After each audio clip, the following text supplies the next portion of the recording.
Welcome to this new episode of The Other Side of. I have the privilege of talking to Chahat Hinduja, who's a very passionate design student for at least 7, 8 years that I've known. Um, Yeah, uh, she's always been a chirpy kid, and now she's growing into a fine young woman, very confident. And welcome to the show, Chahat.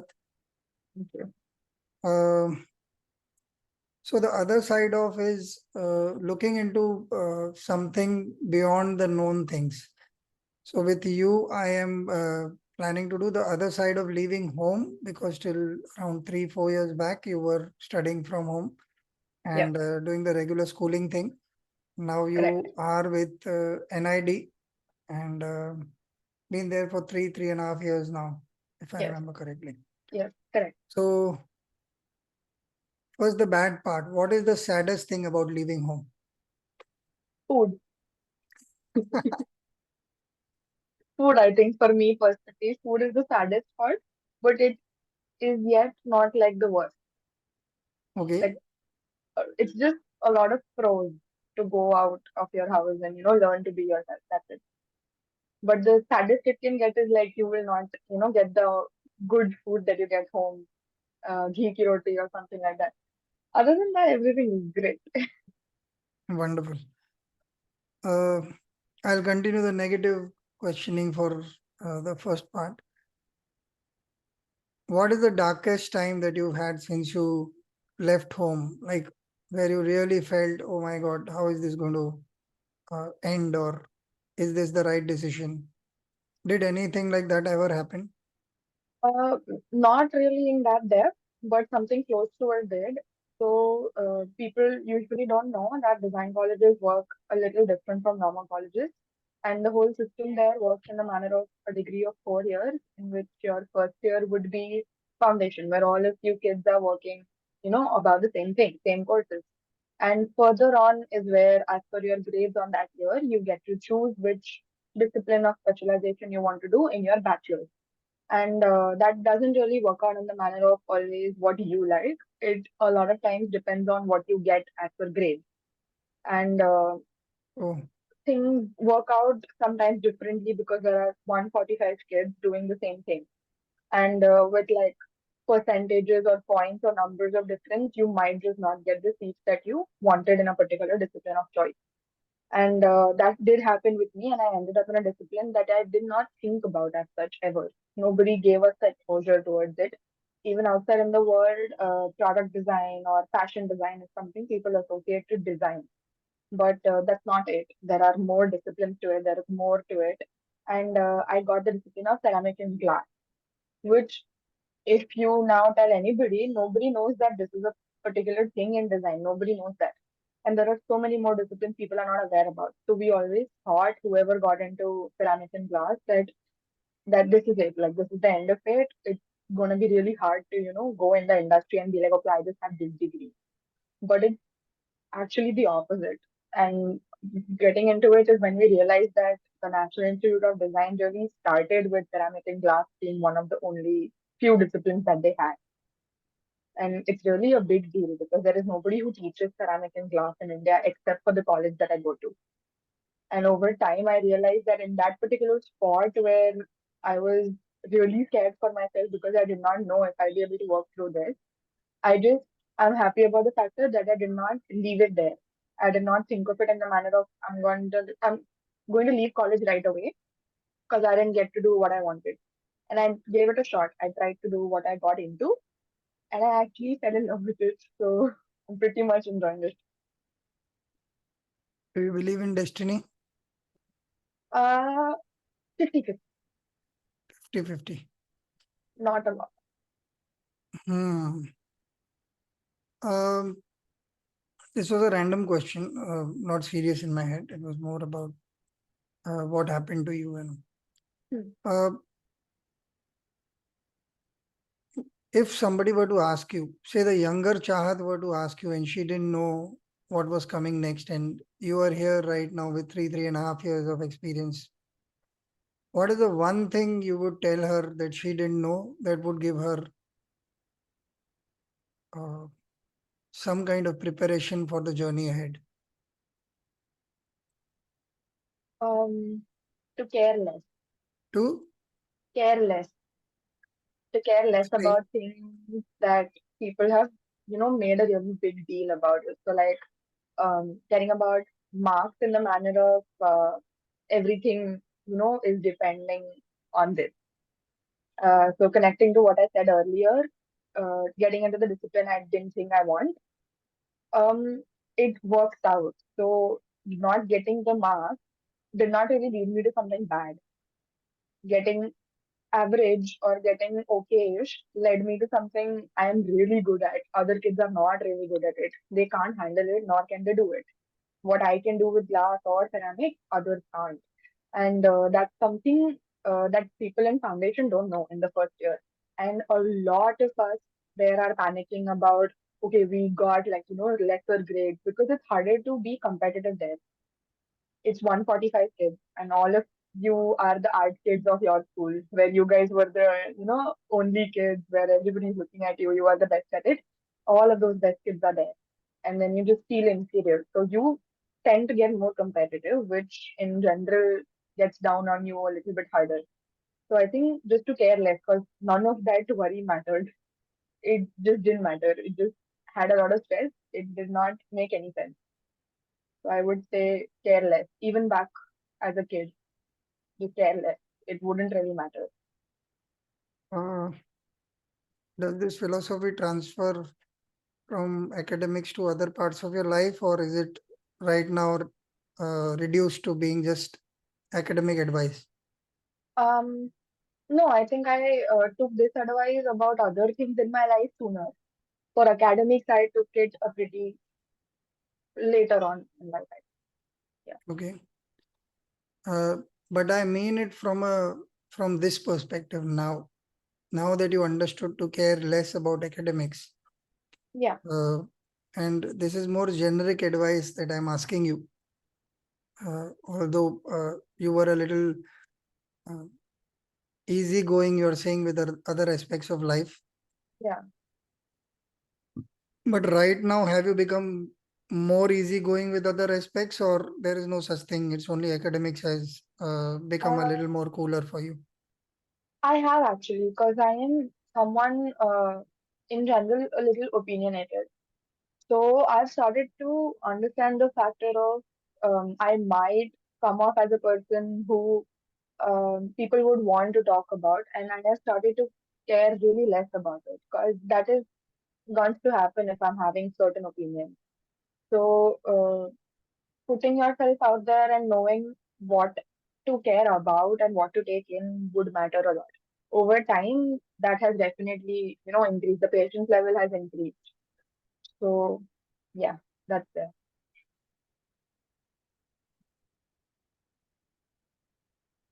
What was the first thing that hit you when you left home?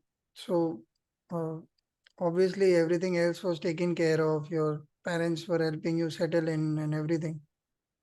But tell me something about the experience of uh, the first few days of leaving home and not having the food that you liked, obviously. But there, it didn't mean food, but it meant Yeah, uh, something that you took for granted, for example.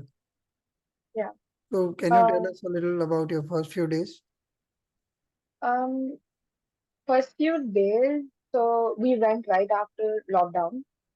So we were in our foundation for the last 3 months. We were offline and we all met. And it's a pretty secular college. Something we took very lightly was being in our comfort zones of our castes and religions and celebrations. And that perspective changed a lot because 145 kids from different states, different countries, also sometimes different backgrounds. A lot of people have their own journeys behind and their celebrations. Something we took granted for is,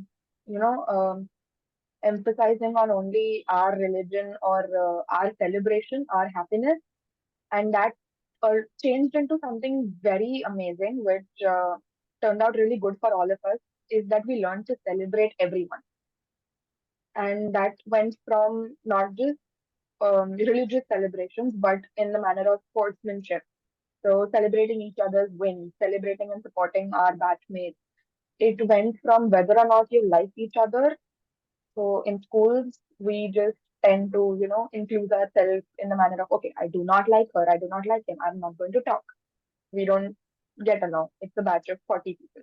Here it's 145 of us with all of us having different opinions and likes and dislikes. And at the end of the day, when it's our batch's team playing or it's our batch's one person whose Eid is supposed to be celebrated, we're all together. We are not differentiated by Hindu or Muslim. We're all working on the mehendi. We're all working on the occasion. We're all working for the team to win. We're all cheering. We just came down to become a community that we were never a part of. I think that is something we always took granted for, not being a part of community. So when you come out in the world now, surrounded by parents and relatives and people like us, neighbors, friends, Yeah. do you do you see that we are not wise enough to understand this? As a kid, I used to feel that okay, they don't understand this. But as of now, if you ask me, I can't really say your generation is not wise enough. I would say you guys have seen some things that we haven't, so I can understand where that opinion is coming from. What I feel should be incorporated is a sense of discussion, a sense of openness to also incorporate our opinion because we have, like, you should also understand we have not seen what you have. So where we are coming from is pretty different, No, I didn't mean as a generation as much as I meant as a society. even as a society, I would say. A lot of people are opinionated enough to, like, hold their ground as an opinion, but not knowledgeable enough to have a discussion. It's a good choice of words. Uh, would you stand up for what you just said? Or Yeah, is it one more thing that happened just because college happened and those 145 guys were forced into a place out of circumstances or whatever? But today, say you have a friend who's a non-Hindu or a non-Sikh or whatever. It doesn't hmm, matter what religion. And the friend matters to you. That has to yeah, happen because the human connect is there. definitely an important part. Would you stand up for them if there is a problem? And if there is a religious problem, for example? Yeah, we already do. That happens in general. There are communities who, because within the boundaries of the college, there is nothing that can happen to us for sure. But if down the line, 4 years, 5 years, I am out in a cafe with a friend of mine who doesn't belong to a community, we are there sharing. And if a problem occurs, yes, in a way that I can help, I would definitely stand up. Because not always rebelling would be an option. Sometimes taking care of the situation might be an option. But as Of far as it's course. coming down to standing up, yes, I would. If it's wrong, I would. Uh, I wish I could do bale bale on this, but it's a serious podcast. Yeah. I, in fact, couple of discussions back, I had a chat with somebody who asked me about the 84 riots post Indira Gandhi's death, and our religion kind of faced the brunt of it. Uh, because I've already spoken on it couple of episodes back, but overall, the idea is that I, for one, decided that I am never going to be against anyone for religious matters for sure. That is great. The idea is simple that if I didn't like being segregated against, why would I do the same thing against anyone? The Yeah, and idea people is, can be bad. People yeah, can be bad. But that's, I don't think, a lot based on the religion. It's upon upbringing and it's upon the person. And that can be bad regardless. yeah, and well, I thought the objective of religion was to find God and be one. If that is not Mhm. happening, to anyway, the basic objective of being religious is being defeated. Correct. There's if there's no peace and harmony and love, and at least basic respect for each other.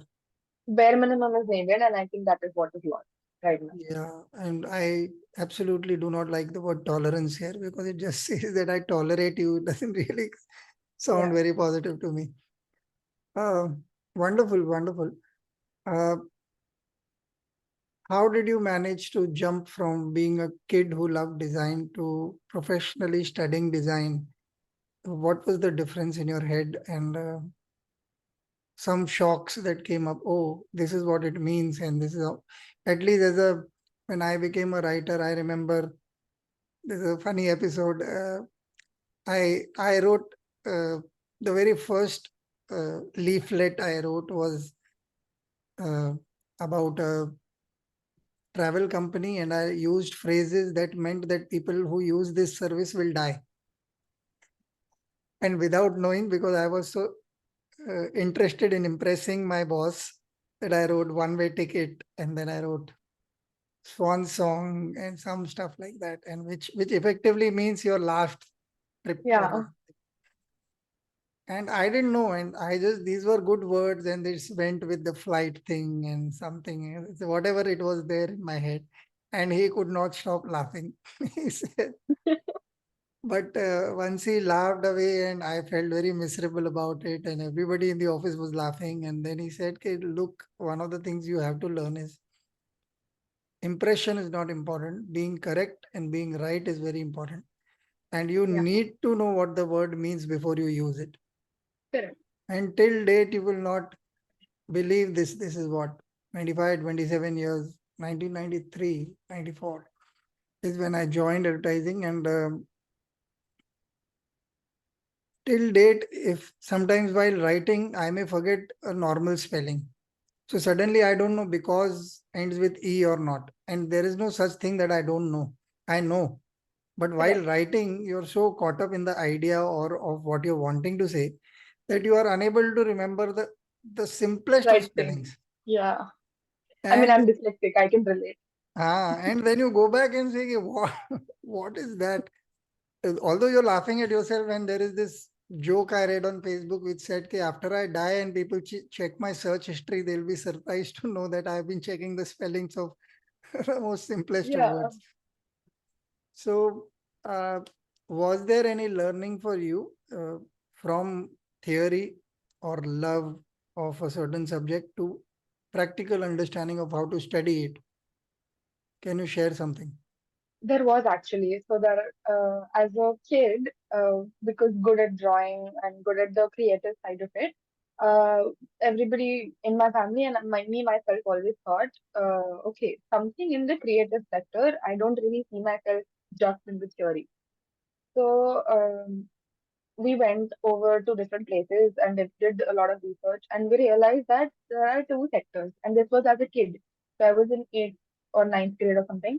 And we realized that just because I'm good at drawing doesn't mean I can just pursue whatever I want in creative space. And then there is art, fine arts, and further on. And then there is design, and then there are types of design, which part you want to get into, which one do you relate to more.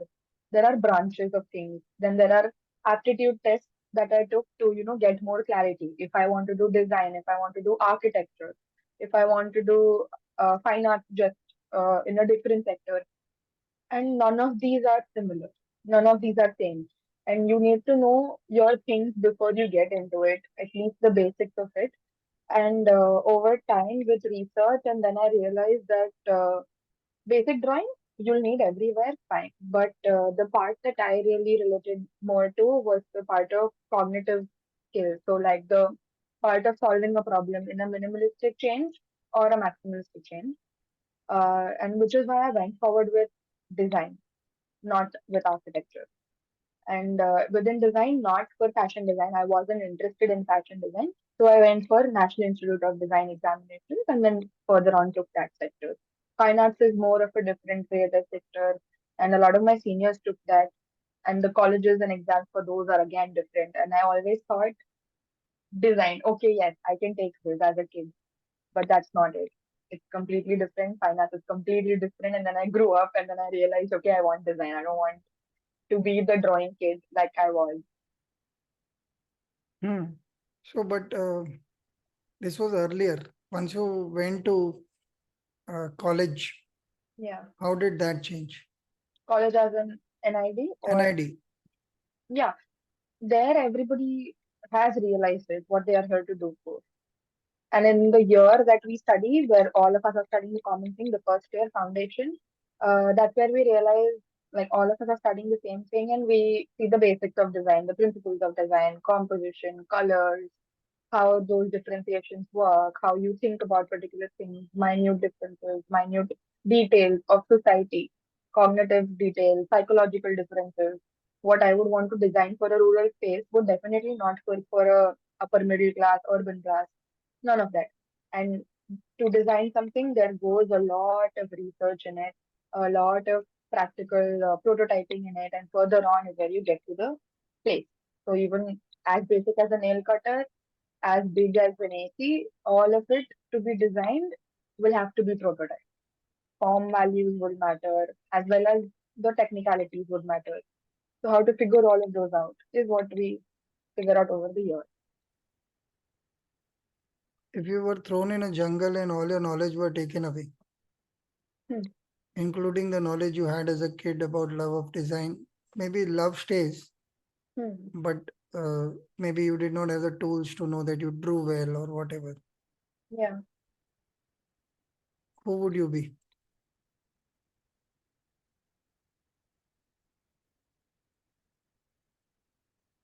I don't know that I draw.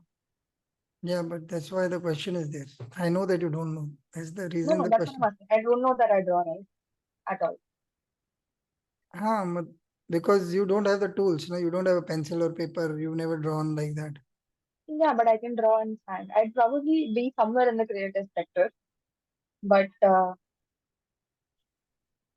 I'd be doing something hands-on.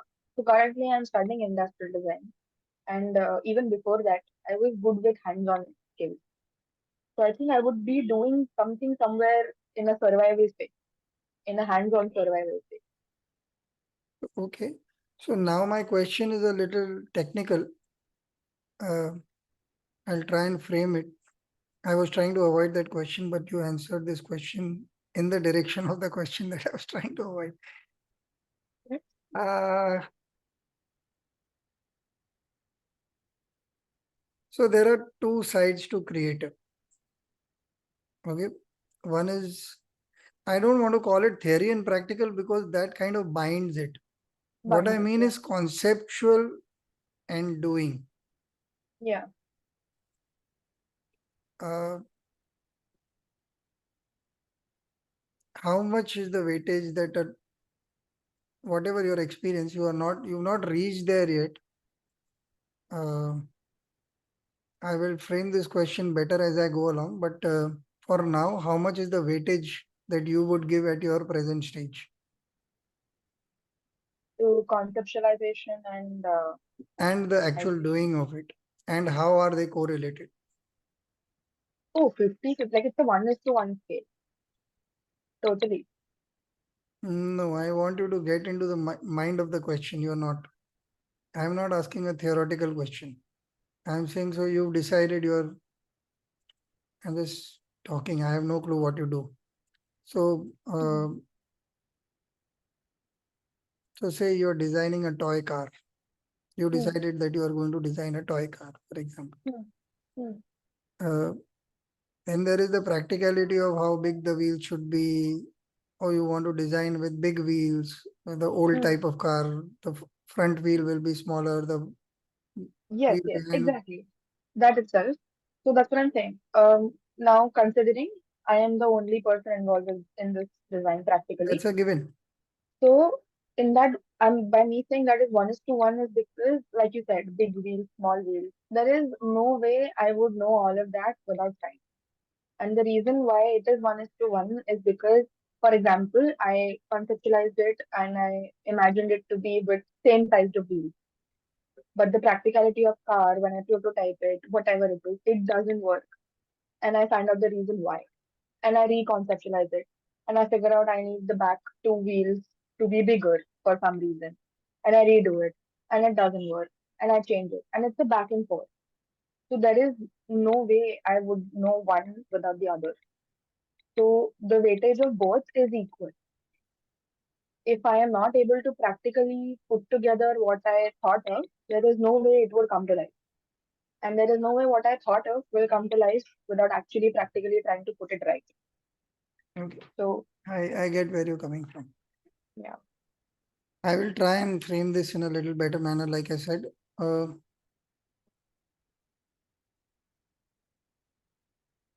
our academic system is burdened by academics, is my thinking. hmm. It's not practical enough most of the time during schools. Of late, it is changing a little bit, thankfully, but still, I do not see that the kids understand what is being changed because it's Hmm. still okay. Let's finish this. I remember your mom used to do certain few projects for you because there was just no time.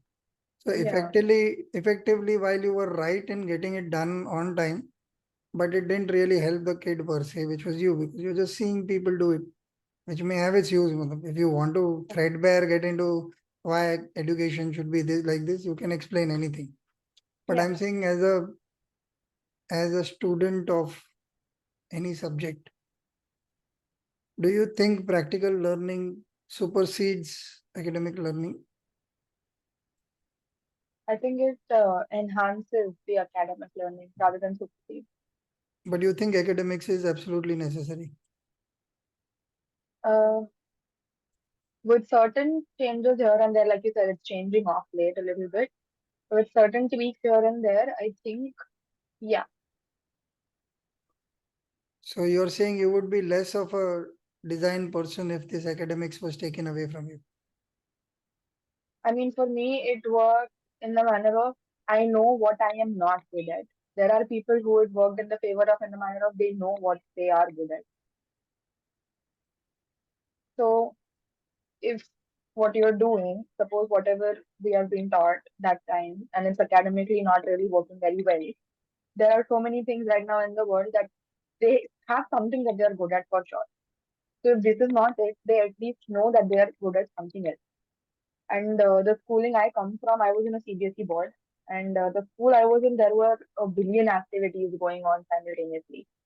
So I think maybe where I am coming from is because I got a lot of exposure in every sector, from extracurricular to academic. There was a lot of coherence and relation between them. So it Okay. worked out like I said, practical Let me, and also. let me narrate something for you. And then I want to go back and see if you still want to give that practical side of the answer. Or do you want to Mhm. jump out of your skin and come up with a new one? Okay. Um, so there is this Paulo Coelho book called The Witch of Portobello. And there is this lady who is going to learn calligraphy from somebody in the UAE somewhere. That Mm. guy is a genius at it, and he says something to the line of, I don't remember verbatim, but he says something to the line of that the space between letters is the most important part of the Yeah. learning. Yeah. So now, having said what I've just said, do you want to relook at the practicality of your answer? You want to stay there? Of course, you can stay there if you want. Or is there any way where you trust? Because you are a creative. What if you are the created? I'll answer that. Yes. So, like you said, do I want to stick to the answer? I want to, and I want to back it up with this example specifically because graphic design is a discipline again in my college, and people there are studying, typography, fonts, typefaces. They are being taught simultaneously. The theory is backing up the practicality side of it because they are being taught what the spaces between two lines or two heads and the edges of the particular letters are called. They are being told all of that. If you go up to a graphic designer who studies from a design school, they would have technicalities that they are talking about that you would just not understand because there are words involved that you don't know, and those words are the theory side of it that came through that we just didn't see. They had practical submissions along with which brought that to life. They were taught that okay, this is the head, this is the foot, whatever. I don't know the technicality. I'm not studying it, but put them in a industry and there are five graphic designers working. How would you communicate with the fellow graphic designer? By the theory. You know the word that they know the knowledge that you know, and that's how you communicate, and that is backed up by your practical skills. So I think that is where it correlates. For that is being taught with this same example there. So Uh, So can one be encumbered by what one knows? Can you explain the word encumbered a bit? Say, okay, I'll use a simpler word, burdened. So you Um, want me to explain it? I can explain it in detail in burden. terms of No, what I no, mean. burden. It can be. It can be burdened if one doesn't know what to give more importance to at what time How do you break from what you know? by doing it. That was the question in the first place. As in, So that's what I was coming to. Uh, so as a writer, one of the things that I'm realizing over time, there is this beautiful Harendranath Chattopadhyay poem that when I was young and proud, I was proud of being a poet. Now I am content to be the poem, Mhm. and so on and so forth. I was proud of doing this, and then I am now content to be the clay. Uh, I am trying to remember, I don't know, but there has been times of like absolute blind luck when you're working. You worked, and you've used your entire knowledge and you come up, but uh, you cannot uh, figure out what is it that you're trying to say. In my case, because I have always played with words, uh, the whole world around me thinks, oh, I am so brilliant or whatever. मतलब कुछ ना कुछ है कि Yeah, अरे क्या आप तो बहुत अच्छा लिखते हो, ये होता है, ये होता है. But I know when I don't get the right word, how much that thing means to perfect. me. Okay, Yeah. when I want to, matlab, I had this, when I was younger, I remember telling this to a friend that I love you is the last phrase a lover should say, not the first. Because then you have not understood only what it means. Because the Hmm. whole thing keeps on consuming you in some manner. And I use this word uh, these words very knowingly. Because in romance or whatever it is called, people use these words very generally. And there Yeah. are cards and there are songs and there are all kinds of things. But actually, it's not that. That whole feeling of vulnerability that one is in love and that whole uh, lack of control that you have, the whole vulnerability is the closest word that I can think of. Mhm. Um, so then the words become very important. So similarly, when I was asking you these questions about the creation of whatever you're doing, the toy car as an example or any such thing, that academics and everything is backing you up. So you Yeah. know what the font is called and you can talk to other people about this. It's Yeah. not the same as sitting and designing that thing. Hmm. Because the designing is absolutely, obviously, I will have to take in consideration your answer where you said, okay, if you don't have a concept, how do you come to that? Yeah. But what I meant is that that by itself is also a complete journey in itself. So sometimes, Yeah. say for example, you sit down to with pencil to paper and not know there might still be something that might come up which was not your original intention because there was none at all. Yeah. Yeah. And that I think is not given emphasis enough in an academic structure where everything is already started with some end in mind. Mm-hmm. Correct. So that white space ka fear that artists speak of is no longer given any space in our Yeah. Correct. academics. So why can't you just be and say, okay, okay, I will. So I'll give you an example. I had attended a Tantra art workshop Yeah. many years back, and that guy was he came in his silken robes and dressed uh, like a like a very well good looking tantric, if I were to call it that. That silken gamcha and dhoti and that Yeah.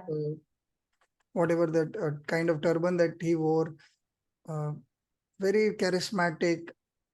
But before he came, we all had been given one charcoal, a little bit of gulal, and a white sheet, and we had to do whatever we wanted with it. Half the people just didn't know what to do with it.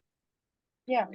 And I just sat down and I made something and I wrote down some poetry because I am a writer. My primary Yeah. this is words. I just knew what I wanted to do. I also Correct. knew what I wanted to draw.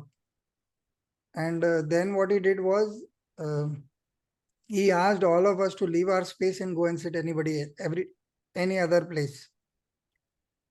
So now you no longer can own your thing. You have to own the one that is in front of you. Yeah. And that feeling of what crap is this hits you best. And Yes. also it tells you how arrogant you are about what you know Hmm. and what you want to express. And these kind of exercises I do not see happen often enough, or I have not heard them being spoken about. Yeah. And while I respect the art and the art form and what you bring to the table, I I genuinely expect that you have to be ready for life if you are a good artist. Totally. And and this part is something that I think can be played up with as much as possible, because life actually does it like that. So when you are It going to does a a lot. client now, the client may be absolutely illogical, and he expects Yeah. you to So understand that logic of what he is yeah, yeah. proposing. That is our back and forth every day. And that is being taught to us. Our faculty do that to us every day. We get redos, we get failed, we get reconceptualization of the whole brief that we are working on. That keeps happening. So I think at least I can speak for the college I am in right now, or the space I am studying right now. We are getting whatever we are going to get in industry already. Wonderful. That is, I think, a part of it. Either we are getting as a feedback from faculties, or we are getting a feedback from the batchmates, but we are getting it. There is a back and forth every day. Wonderful. What is the thing that you think you have still not learned and you feel incomplete about it? Will not learn. Whatever. I don't have answers. I just have questions. I mean, there are a lot of things obviously not learned, but I think I had a lot of empathy. Then I lost a lot of empathy recently over the 2, 3 years. I think I need to relearn that empathy a little bit more because currently looking at the scenario outside, the world's turning out to be pretty more sensitive comparatively to what it was when we were in school or what we were in 11th, 12th grade. So I think if that's how the crowd is going to be, I'll either have to be the bad person or the empathetic person. And I think I'll have to pick my side properly. So I think I need to relearn a little bit more empathy. That's one thing.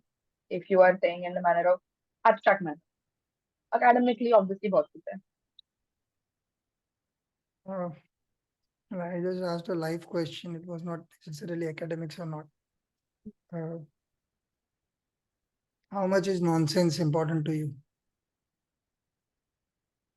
Um, Because you've been sensible all along in this interview.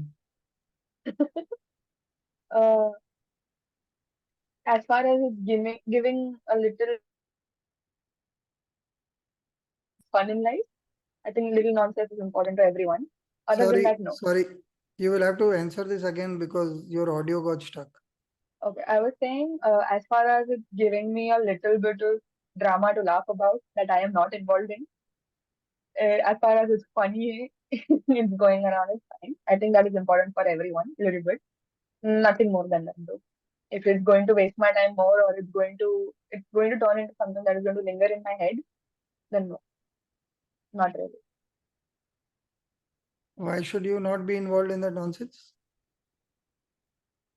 Who likes to be talked about?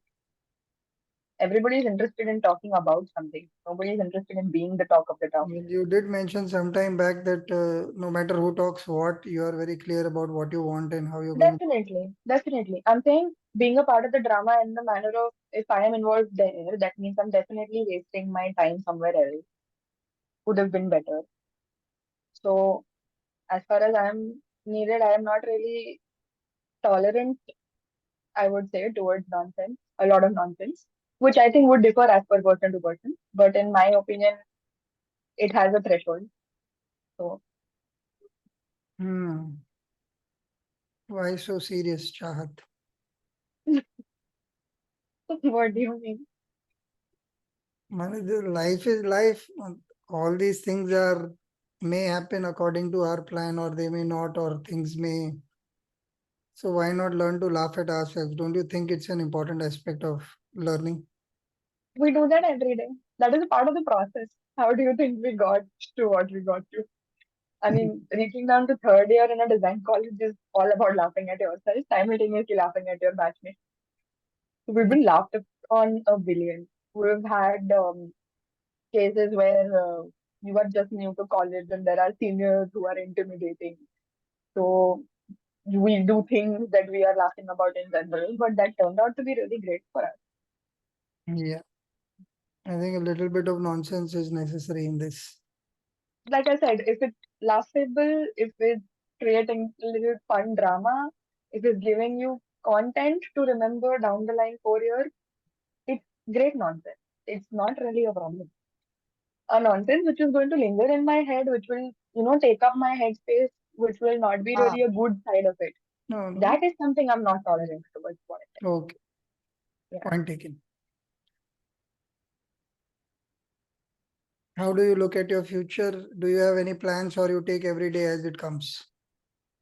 Uh, I'm sort of a plan and do person, but it's not take it a day and do. It's sort of like, okay, I have this part of my life planned. Further on, will be decided when I'm at the end of this. I can't really pre-plan every year. So far is what I know that I have my fourth year to do. I have my graduation project, and these a couple years are already lined up, and I know how to do, what to do, where to go for. Further on is something I will figure out if I want to stay, do internship, masters, or I want to do masters, internship further on. Not planned, not really keeping dates for it right now. Won't make sense. Plans keep changing. So, Wonderful. This has been an amazing chat with you, knowing the other side of leaving home.